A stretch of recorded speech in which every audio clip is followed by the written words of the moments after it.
Bienvenidos a Voces Constituyentes, el espacio donde la historia política cobra vida.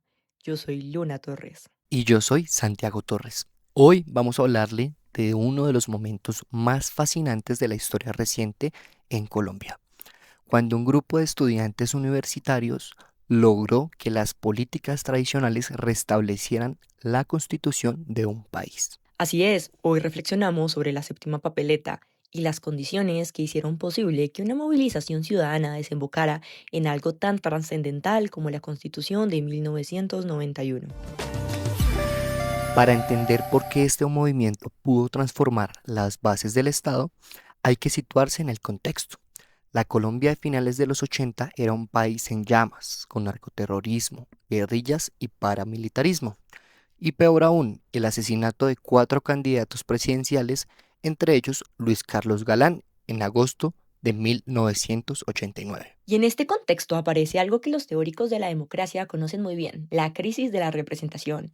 María Eberhardt lo describe como ese abismo profundo entre representantes y representados, marcado por la desconfianza, la apatía y lo que ella llama la desciudadanización. Los colombianos de esa época sentían que el Estado simplemente no los representaba, que las instituciones estaban bloqueadas, que no había futuro democrático. Frente a ese bloqueo, los estudiantes hicieron algo que en términos formales no tenía validez jurídica.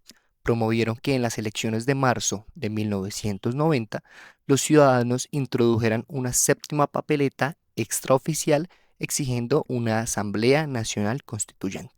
Y la rompieron. El movimiento logró cerca de 2 millones de votos. Como lo señala Bedoya Ramírez en su análisis, esa papeleta fue un hecho de opinión tan contundente que le dio la llave a todo el proceso de reforma constitucional. El gobierno del presidente Virgilio Barco tuvo que reconocer esa voluntad popular y formalizar el proceso. Bueno, y hoy en Voces Constituyentes queremos reflexionar por qué esta movilización sí funcionó cuando tantas otras protestas no lograron un cambio institucional de esa magnitud. Yo creo que hay al menos tres factores que confluyeron perfectamente. El primero es la legitimidad del actor. Los estudiantes no eran un partido político desgastado ni una facción armada. Eran jóvenes de universidades públicas y privadas, sin intereses clientelares, con una agenda clara, paz, reforma y dignidad. Y eso les dio una credibilidad moral que los políticos tradicionales no tenían. El segundo factor es la crisis sistemática. Como lo plantea Eberhard, los partidos políticos ya funcionaban como coaliciones amorfas, desconectadas de la ciudadanía. El Congreso era percibido como inoperante y permeado por el narcotráfico. Cuando las instituciones pierden toda legitimidad, el campo queda abierto para que actores externos propongan alternativas. Y el tercer factor, quizás el más interesante, es que el movimiento canalizó la indignación hacia una propuesta concreta y pacífica. No era simplemente decir, ay, que se vayan todos, como diría Zuleta Puseiro, al referirse a protestas posteriores. Era, refundemos el pacto social. Además, la Asamblea Constituyente fue extraordinaria en su diversidad. Participaron exguerrilleros del M-19, indígenas, representantes de minorías religiosas y estudiantes, algo que nunca había ocurrido en la historia política del país, dominada por el bipartidismo liberal y conservador. Y aquí comienza la reflexión que queremos traer al programa. La Constitución de 1991 fue la respuesta institucional a una democracia representativa en crisis. Lo que nos enseña la séptima papeleta es algo que Tocqueville ya intuía en el siglo XIX, que la participación política activa de los ciudadanos en los asuntos públicos es el antídoto contra el despotismo y la apatía política. Exacto. Tocqueville argumentaba que cuando los ciudadanos se involucran en asociaciones, en los gobiernos locales, en los asuntos comunes, su interés privado termina fundiéndose con el bien colectivo.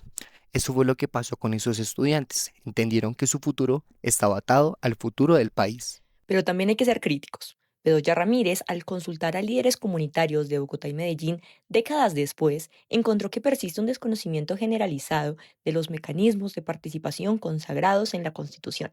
La gente conoce la tutela, pero poco sabe del referéndum, del cabildo abierto o de la revocatoria de mandato. Eso nos lleva a la gran paradoja que señala Eberhard.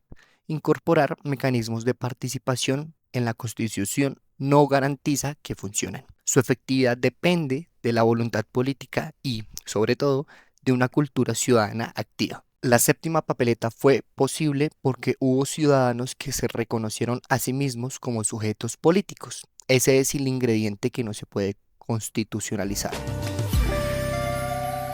Entonces, ¿qué nos deja este episodio histórico para pensar hoy? Que la democracia no es solo resultado de una elección de cada 4 años, es un ejercicio permanente, que cuando las instituciones fallan, la ciudadanía organizada tiene el poder de transformarlas y que entre la indignación y el cambio real hay un puente, la propuesta y la importancia de construir en conjunto. Gracias por acompañarnos a Voces Constituyentes. Si este episodio les hizo pensar, compártanlo, discútanlo y sobre todo participen políticamente.